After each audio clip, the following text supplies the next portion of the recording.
GM, and welcome to From A to Z presents Variations on a Theme. I'm Zombie Shepherd.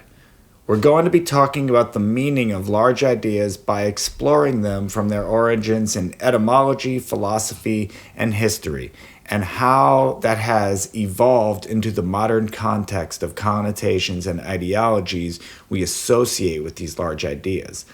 While I will not be able to encompass the entirety of these subjects within an episode, I still hope to explore the breadth and depth of these discussions as far as possible and over time. The ultimate point of these discussions is to open the realm of ideas through deeper understanding rather than floating on the surface of unspoken social consensus. What is not the point of these discussions is to be right or decide upon an objective truth. If you find yourself disagreeing with me, that's okay. And if I say things that may contradict your understanding, please feel free to respectfully discuss these things in the comments, the Discord channel, or DMs of any social community that we are friends in. Today, we'll be talking about art, and we'll be discussing this again from many angles. But first, we'll get into the literal definitions of art from Merriam-Webster. 1. A skill acquired by experience, study, or observation. The art of making friends would be an example here. 2. A branch of learning, one of the humanities or the liberal arts. 3. An occupation requiring knowledge or skill, the art of organ building. 4. The conscious use of skill and creative imagination, especially in the production of aesthetic objects, the art of painting landscapes. Fine arts, one of the fine arts, one of the graphic arts. 5a, a skillful plan, the quality or state of being artful. Decorative or illustrative elements in printed matter. Lots of different varied definitions going on there. Very, very broad and very open.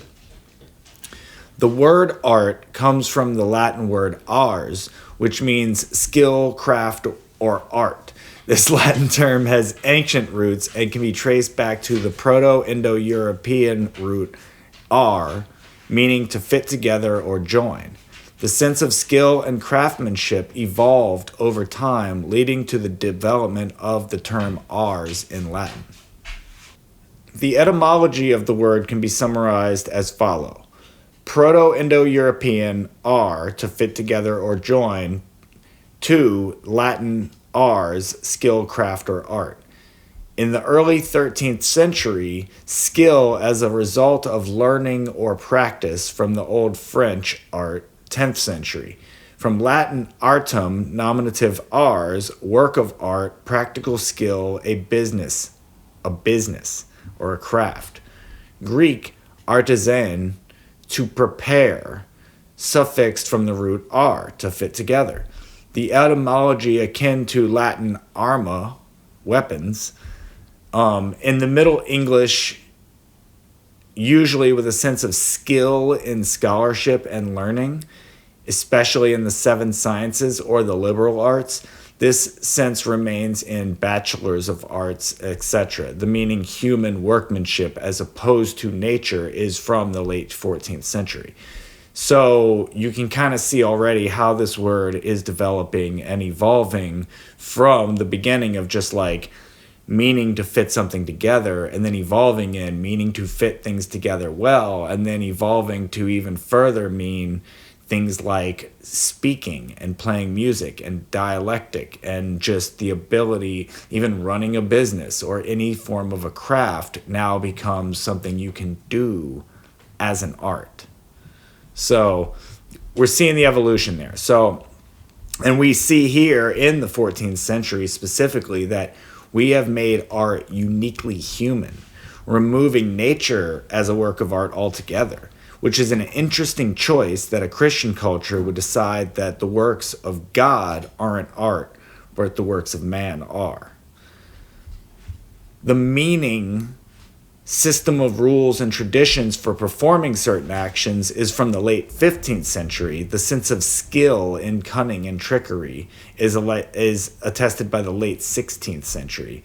the sense in artful and artless. The meaning, skill in creative arts is recorded by the 1610s, especially of painting, sculpture, etc., from the 1660s. Personally, I enjoy this root origin to join together as my personal feeling on what makes art original or qualitatively good. It is in the layering or joining together of many elements. This meaning is also at the root of arms, as in weapons, and is related to the word are, as in the form of to be, which I feel art is in the being as much as the doing. You can see here in the origin that art has always been an open and therefore complex idea. It even mentions business as an art. Although you find I largely disagree with that, I still find that open interpretation to be an interesting part of the conversation. The point here, once again, isn't to be right, but to explore these thoughts. There was a time that art, science, philosophy, spirituality, and all of these creative endeavors were closer together.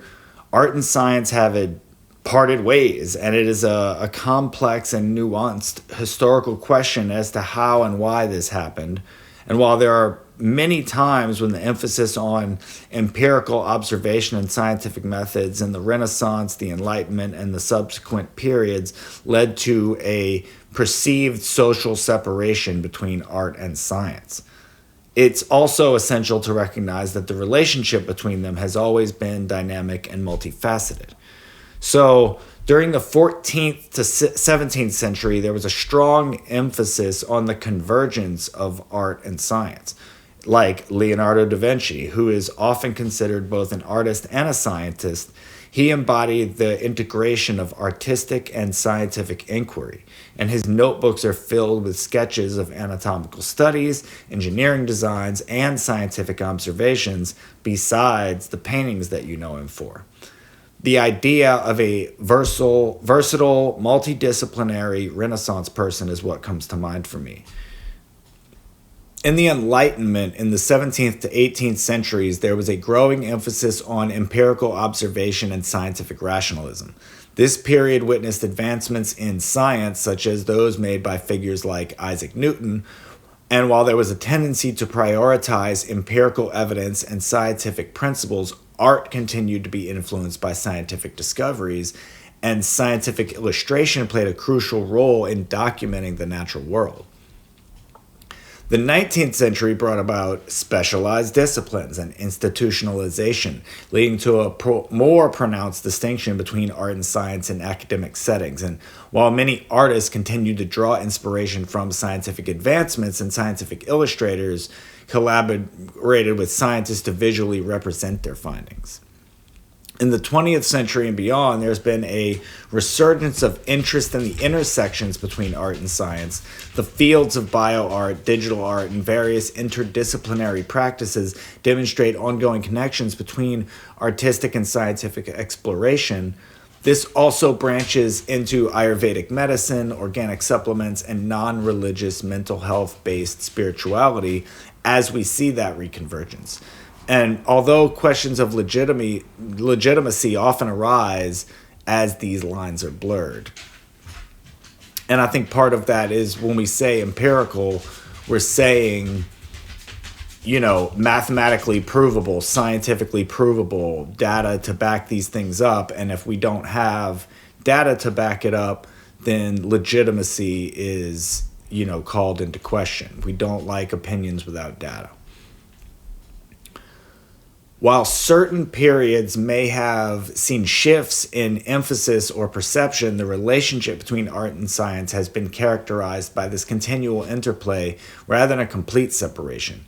The perception of a distinct divide is oversimplified, as artists and scientists have consistently drawn inspiration from each other throughout history, but most artistic contributions to science in the last 100 years or so have been in visual representations, not in the ideas that come from artists. So that is, in my opinion, you're seeing art being used to represent and do the work of science, but science not so much taking anything from art And when you do see people branch into this idea of being more spiritual or artistic or in any way less empirical in their scientific beliefs, once, like I said, legitimacy is called back into question. So I also think that this separation has led to a thinking that visual arts are art with a capital A, and all other skills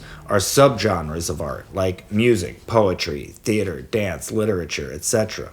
And it's my belief that this is because visual arts, aesthetics, and appearances are a flat dimension and easily judged within a blink of existence, while music, architecture, theater, dance, and many other art forms take more than just one sense for a short amount of time. And I think this is why we've seen art be used for scientific purposes, because science may have a very complex idea to convey, and by showing it to you in a picture, you can understand it very quickly, at least theoretically. The dimensionality of most other arts make it inaccessible, as it requires time and space to appreciate it. You cannot enjoy a song or a movie in less time than it takes for that thing to complete. You cannot marvel at architecture until you see it from many angles, and you cannot witness the artistic rise and fall of civilizations, movements, gardens, and species without the time and scope to absorb the dimensionality of natural forces upon reality. So visual arts are the only form that we can absorb and judge in an instant, and therefore informs us on which endeavors are worthy of our dimensions, meaning our time and space. The cover of an album or book must be compelling, or you will not endure the contents of the music or the film. I also understand that music, dance, and storytelling have changed mediums and contexts many times over history and have held many different roles in the human experience across time and culture. And while we're a largely symbolic and visual species with broad ideas about symbols, the meaning of colors, and we allow our thoughts to be absorbed in invisible and implied meaning, this dependence upon aesthetics and symbolism will be manipulated into an acceptance of all aesthetics as either truth or art. It is via aesthetics, human vanity, and insecurity that commerce begins to infiltrate our tastes, but we'll come back to that later. For the general consumer, aesthetics and empiricism have parted ways to the detriment of both scientific and artistic fields. Science, politics, and psychology have no spirit, while art has become merely a form of entertainment, almost completely isolated from real meaning, which is exacerbated by an economic system that requires all art to be marketable, sellable, and therefore palatable to either large audiences or small but rich audiences. Pure commerce is the death of empiricism, as well as artistic and spiritual endeavors, as they are isolated from their own objective and subjective truths in order to compete in the coliseum of market forces, which treats all pursuits as resource competitors in a falsified game of survival of the fittest. In our current setting, I would say that there is an institutional push to keep an empirical science and artistic endeavors as far away from each other as possible, often placing any spiritual or artistic personalities separate from professional personalities. In the professional world, artistic endeavors are merely hobbies unless you are a well-paid and established artist. If you are respected within the art fields of music, film, dance, etc., then you are not valued within the more empirical fields of science and math. And as economics and politics broach the subject, there is even more of a cry for artists to exit the conversation entirely. Art has been here to tell stories, experiment with mediums, technologies, and techniques, capture moments, convey emotions, share a point of view, inform the public. But it can be described as existing, living, or doing with intention. It is hoping to sway your opinion through hope and action, let you see a subject from a perspective you may not normally see, which may be the artist's viewpoint alone, or may be a shared but uncommon perspective. And so what is art? Well, it's all of the things we've talked about, and yet none of it. The act of creation is art. The act of being is art, even when the creation is not art. Art is in a life of creation with intention, skill, and dedication to learning and exploring what it means to be conscious. Art is the journey, the destination, and the ripples felt long after. Thanks for joining me. I'll see you next time.